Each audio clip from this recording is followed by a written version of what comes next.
은혜로운 찬양 감사합니다. 오늘도 주의 전에 예배 드리러 나오신 우리 성도 여러분들을 주님의 이름으로 사랑하고 축복합니다. 우리 지난주에 동사 목사님께서 해주셨던 말씀 기억하시면서 우리 좌우 앞뒤의 성도님들과 이렇게 인사했으면 좋겠습니다.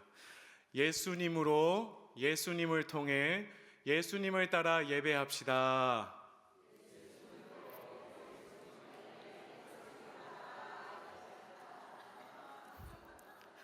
너무 어렵습니까?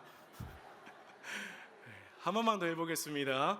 예수님으로, 예수님을 통해, 예수님을 따라 예배합시다.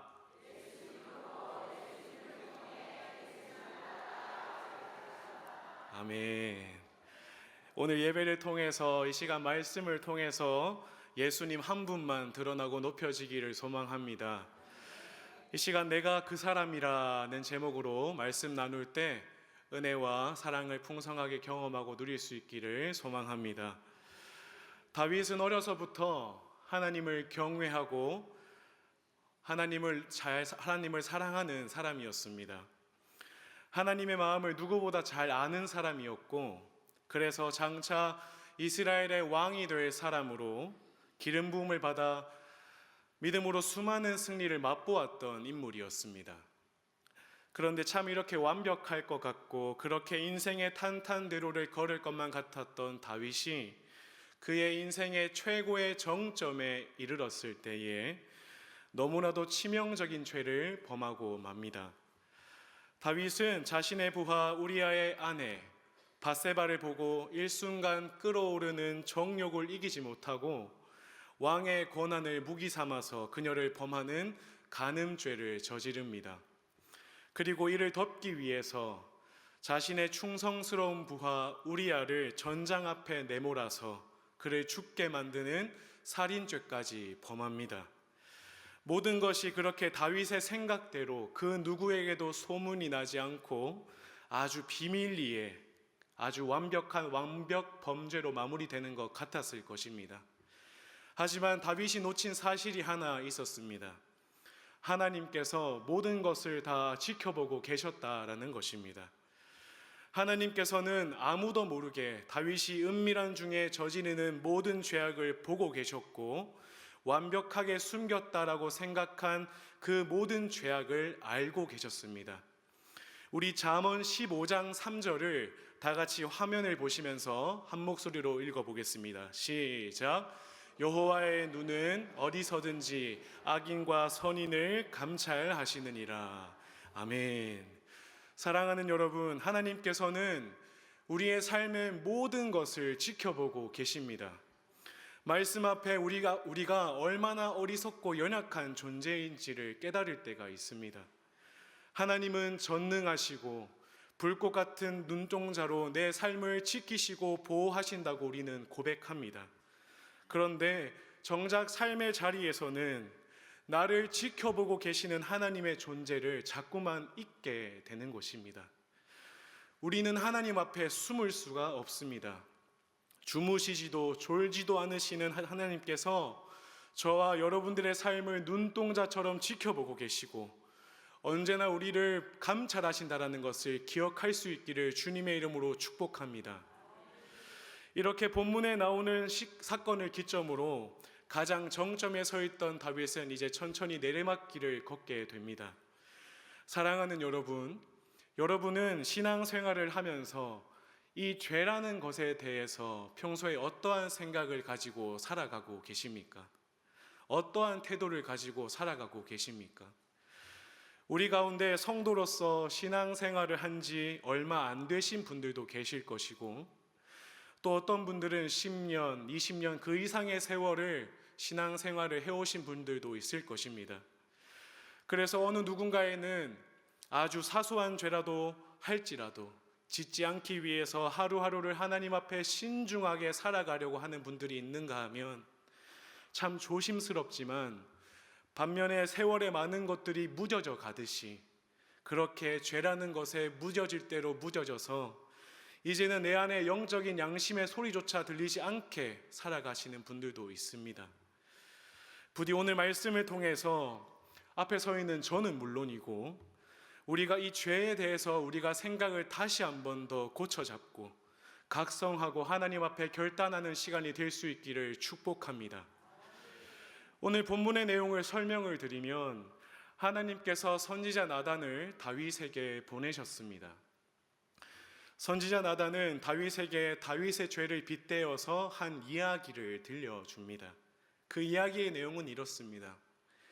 어느 한 성읍에 부자와 가난한 사람이 살고 있었습니다.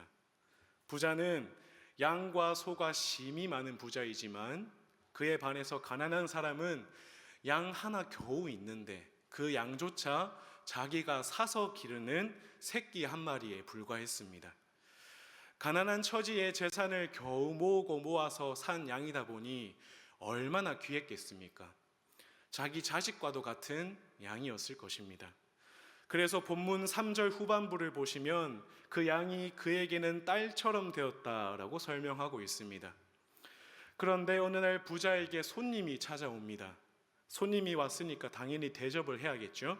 그런데 부자는 자신에게 양과 소가 심이 많음에도 불구하고 그 가난한 사람의 양 새끼를 잡아서 손님에게 대접합니다. 자식과도 같은 그 가난한 사람의 소중한 새끼 양을 자기가 마음대로 취해버린 것입니다. 이 이야기를 들은 다윗의 반응이 어떠했습니까? 이야기를 들으면서 다윗이 그 부자의 부당함에 얼마나 몰입이 되었던지 크게 분노하면서 그는 마땅히 죽어야 할 자다라고 저주하면서 말합니다.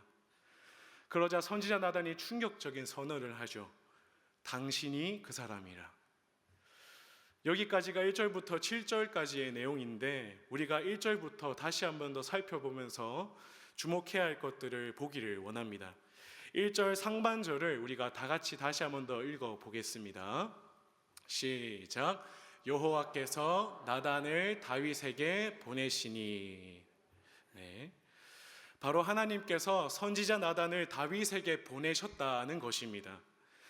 여러분, 하나님께서 나단 선지자를 다윗에게 보내신 이유가 무엇입니까? 다윗으로 하여금 죄를 깨닫게 하시기 위함입니다. 여러분, 현재 다윗은 간음죄와 살인죄를 저지른 이유로 정신을 못 차리고 있는 상태입니다. 죄로 인해서 영적인 눈이 어두워지고 그래서 자기의 죄가 죄로 깨달아지지 않은 상태에 있는 것입니다. 이러한 다윗을 위해서 하나님께서 선지자 나단을 보내셨습니다. 여러분, 선지자 나단을 만나기 전에는 다윗이 죄를 깨달았습니까? 못 깨달았습니까? 못 깨달았습니다. 사랑하는 여러분, 우리는 이것을 통해서 신앙생활의 영적인 중요한 첫 번째 교훈을 깨달을 수 있습니다. 우리 화면을 보고 읽겠습니다. 시작. 회개 또한 하나님께서 시키시는 것입니다. 만약에 하나님께서 선지자 나단을 다윗에게 보내지 않으셨다면 다윗은 자기 죄를 절대로 깨닫지 못했을 것입니다.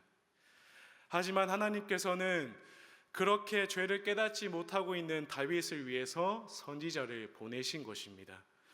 여러분, 그 당시에 선지자가 어떠한 존재입니까? 하나님의 말씀과 계시를 전하는 자입니다. 다시 말해서 하나님의 말씀과 뜻을 전하는 하나님의 대언자인 것입니다. 이것은 오늘을 살아가는 우리들에게 있어서 매주 교회에 나와 말씀 앞에 서는 것과도 같습니다. 우리는 성도로서 삶을 살아가지만 세상 속에서 죄로 인해서 우리의 연약함으로 인해서 무너지고 또 넘어집니다. 심지어는 어느 순간부터는 삶에서 죄를 지으면서도 죄인 줄을 깨닫지 못한 채로 그렇게 살아가는 것이 우리의 연약한 모습이기도 합니다.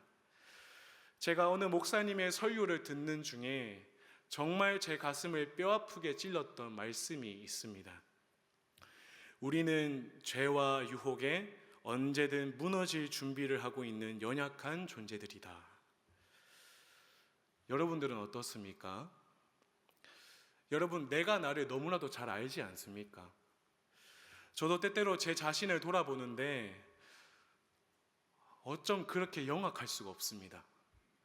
제가 제 자신을 봐도 제 속에 있는 죄성이 그렇게 원망스러울 때가 없습니다. 돌아서면 무너지고 돌아서면 또 무너집니다. 사랑하는 여러분, 이스라엘 백성들이 하나님께서 약속해 주신 그 가나안 땅을 향해 나아갈 때에 광야에서 반복했던 그 행한 악을 알고 계시지 않습니까? 상식적으로 이해할래야 이해할 수가 없는 그 백성들의 무지함. 그런데 말씀을 묵상하다 보면 결국에는 그 이스라엘 백성들의 모습이 나의 모습인 것을 깨닫게 됩니다. 하지만 은혜와 사랑이 넘치시는 하나님께서 계속해서 선지자들을 통해 말씀을 통해 이스라엘을 돌이키게 하셨던 것처럼 하나님께서는 주님 앞에 자격 없는 우리 또한 오늘처럼 이렇게 교회로, 예배의 자리로, 말씀이 있는 자리로 불러주신 것입니다. 사랑하는 여러분, 하나님께 예배드리며 말씀을 들을 때마다 하나님께서 주시는 은혜의 자리이구나, 회개할 수 있는 기회를 주시는 자리구나 하고 생각하는 여러분들이 될 수 있기를 소망합니다. 다음으로 두 번째 교훈을 화면에 보고 읽겠습니다. 시작. 죄는 나의 정체성을 잊어버리게 만듭니다. 여러분, 이것이 죄의 속성입니다. 죄는 나의 정체성을 잊어버리게 만듭니다. 죄에 빠진 상태로 회개가 사라진 사람은요, 자신의 죄를 깨달을 수가 없습니다. 나중에는 자기 자신이 누구인지도 깨닫지 못하는 상태에 이릅니다. 내가 하나님의 자녀인 것을요, 내가 거룩한 하나님의 백성이라는 것을요, 내가 죄와 벗할 수 없는 존재인 것을 깨닫지 못하게 만드는 것입니다. 말씀을 준비하는 중에 과거의 제 모습들이 떠올랐습니다. 저는 몰랐는데 제가 되게 믿음이 좋아 보이는 이미지랍니다. 한 번도 무너지지 않았을 것 같은 얼굴이고 그저 하나님만 바라봤을 것 같은 그런 믿음을 가진 청년이라고 그렇게 말씀을 하시는데, 그런데 대학생 때 늦바람이 무섭다고 하나님의 자녀답지 못한 주일 교회에서와 평일 학교에서의 모습이 완전히 다른 그러한 신앙의 밑바닥을 찍었었던 때가 있었습니다. 믿는 사람들의 눈만 피하면 괜찮을 줄 알았고 죄가 죄로 느껴지지도 않는 그런 심각한 껍데기만 남은 신앙생활이었던 적이 있습니다. 하나님께서 그러한 저를 보시고도 정말 오래 참으셨던 것 같습니다. 그러다가 저를 가장 믿고 사랑하는 가족 앞에서 저의 죄가 드러나게 하셨고, 그래서 그로 인해 저의 죄가 깨달아지고 다시 하나님 앞에, 말씀 앞에 돌이켜 회개케 하시는 은혜를 누렸습니다. 사랑하는 여러분, 죄가 깨달아지는 것은 하나님의 은혜입니다. 나의 어떤 지혜와 능력으로 인해서 죄가 깨달아지는 것이 절대 아닙니다. 하나님께서 은혜 주시지 않으면 죄가 깨달아지는 것은 불가능합니다. 혹 지금 말씀을 들으면서 지었던 죄가 떠오르고 깨닫지 못했던 죄가 깨달아지신다면 하나님께서 지금 여러분들에게 은혜를 부어주고 계신 줄로 믿으시기를 축복합니다.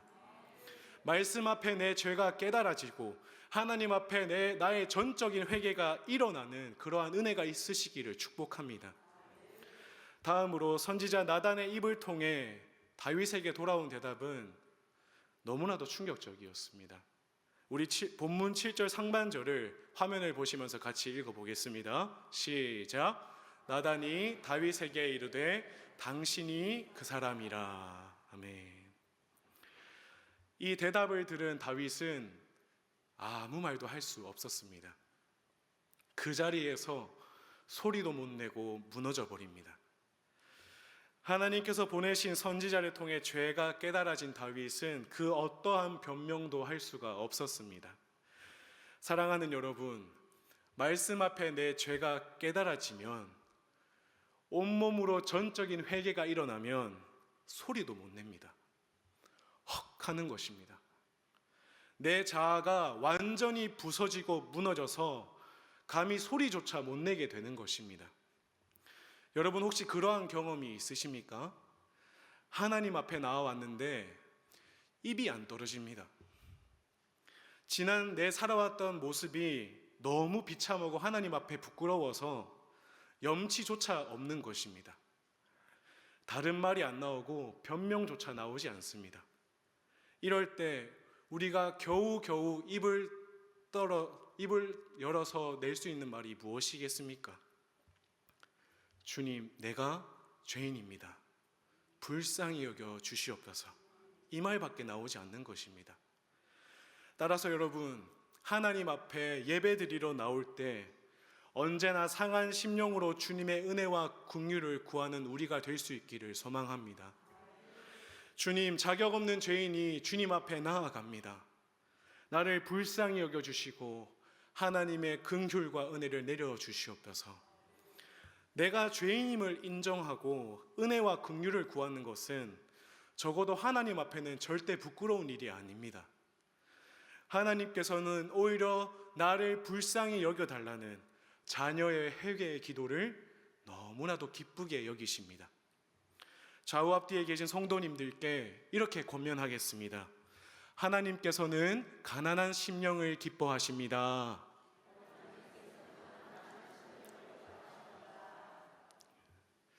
이러한 가난한 심령의 모습이 우리의 예배와 삶 속에 있어야 할 줄로 믿습니다. 다음으로 13절부터 15절까지의 말씀인데요. 우리 13절부터 15절과 18절 상반절까지의 말씀을 우리 화면을 보시면서 같이 읽어보겠습니다. 시작.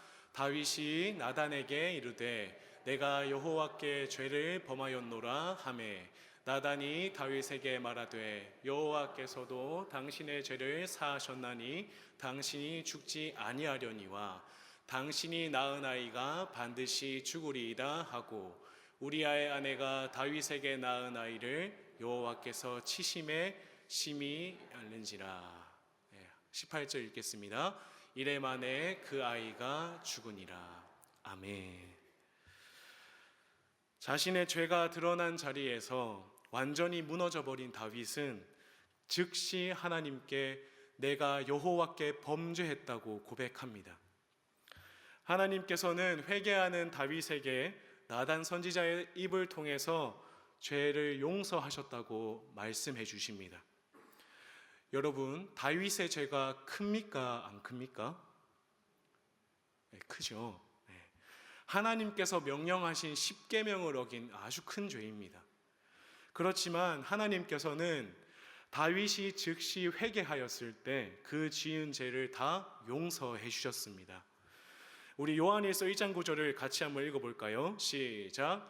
만일 우리가 우리 죄를 자백하면 그는 미쁘시고 의로우사 우리 죄를 사하시며 우리의 모든 불의에서 깨끗하게 하실 것이요. 아멘. 사랑하는 여러분, 하나님께서는 우리가 지은 어떠한 죄이든지 간에 하나님 앞에 회개만 한다면 하나님의 신실하신 사랑으로 용서해 주시는 분임을 믿으시기를 축복합니다. 그런데요, 문제는 여기에서 그치면 안 된다는 것입니다. 우리 세 번째로 교훈을 화면을 보고 읽겠습니다. 시작. 죄는 반드시 대가를 치루어야 합니다. 여러분 14절을 보시겠습니까? 14절을 보시면 다윗의 지은 죄, 그 일로 인해서 누가 죽을 것이라고 말하고 있습니까? 다윗의 아들이 죽게 될 것이다 라고 하고 있습니다. 여기에서 우리 가운데 그러한 질문이 나올 수도 있습니다. 다윗이 회개해서 분명 하나님의 용서를 받았는데 왜 다윗의 아들이 죽어야 하느냐라는 것입니다. 여러분, 예전에 동사 목사님께서 사랑의 또 다른 이름이라는 제목으로 말씀 전해주신 거 기억나십니까? 하나님께서는 사랑만 베푸시는 분이 아니라 자기가 사랑하는 자들을 위해 징계하시고 책망하는 분이십니다 라고 말씀 전해주신 거 기억나시나요? 네.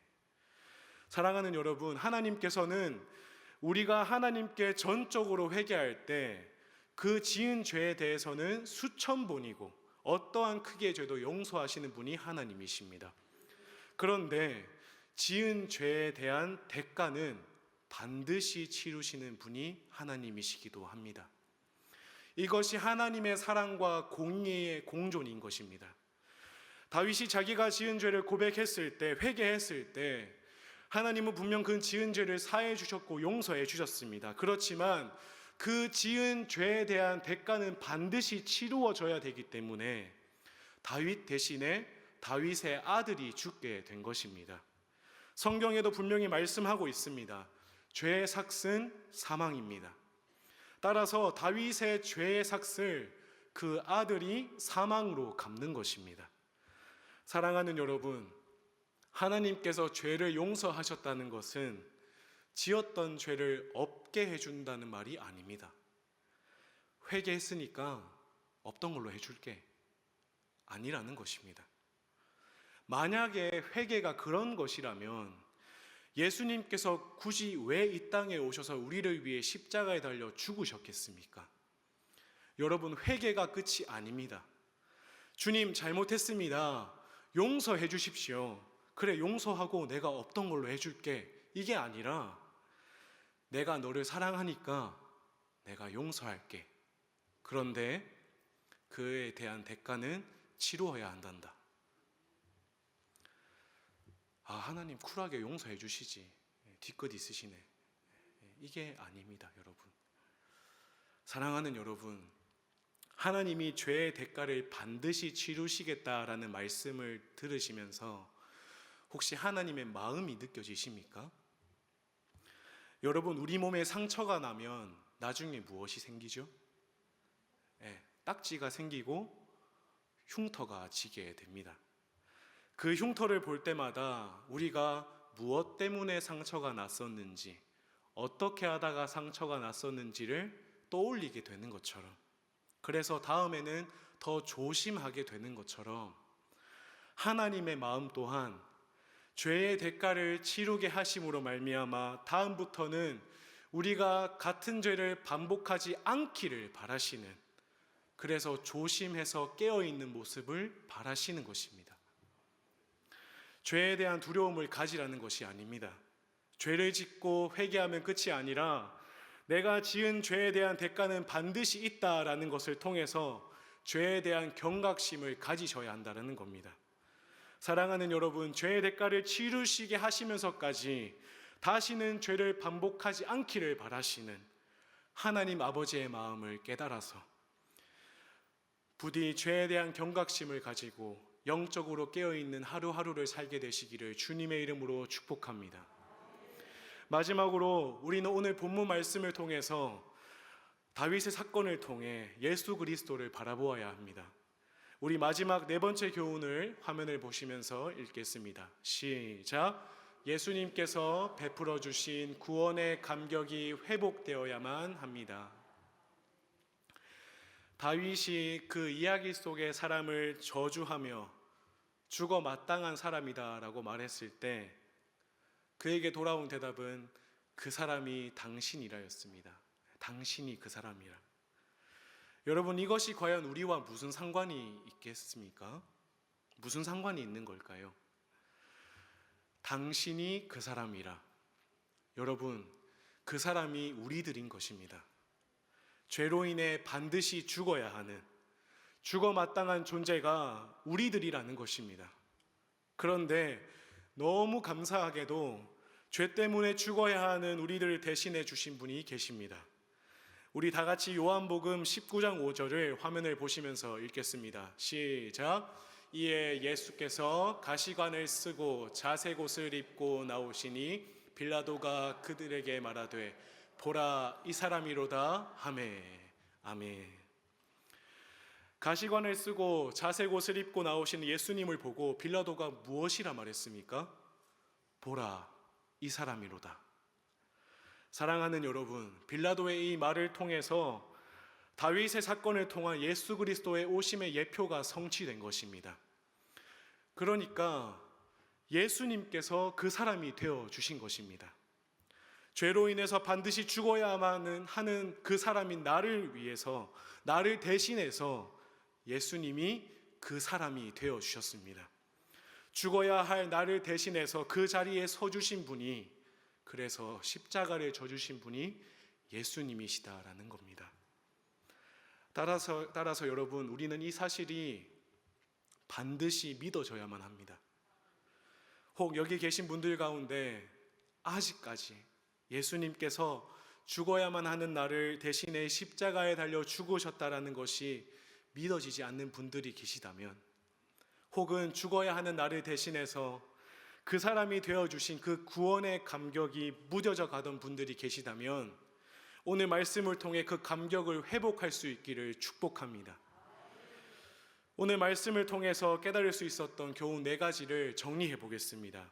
우리 화면에 보시면서 순서대로 읽어볼까요? 시작. 회개 또한 하나님께서 시키시는 것입니다. 2번째, 죄는 나의 정체성을 잊어버리게 만듭니다. 3번째, 죄는 반드시 대가를 치루어야 합니다. 4번째, 예수님께서 베풀어 주신 구원의 감격이 회복되어야만 합니다. 사랑하는 대암교회 성도 여러분, 매주 말씀이 있는 교회로, 예배의 자리로 불러주시는 것이 하나님의 은혜인 줄로 믿으시기를 축복합니다.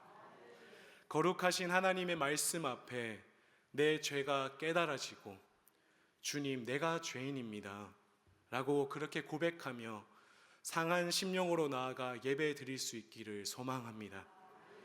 여러분, 다시 한 번 더 말씀드립니다. 회개가 끝이 아닙니다. 죄에는 반드시 대가가 있습니다.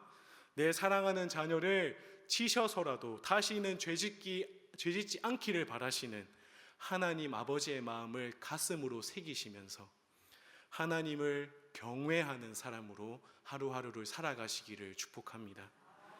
마지막으로, 내가 그 사람이라, 죄로 인해 반드시 죽어야만 하는 사람, 죽어 마땅한 그 사람이 나 자신임이 먼저 깨달아지시기를 원하고, 그러나 예수님께서 그러한 나를 대신하셔서 그 사람이 되어주심으로 십자가를 져주셨다는 것이 믿어지시기를 소망합니다.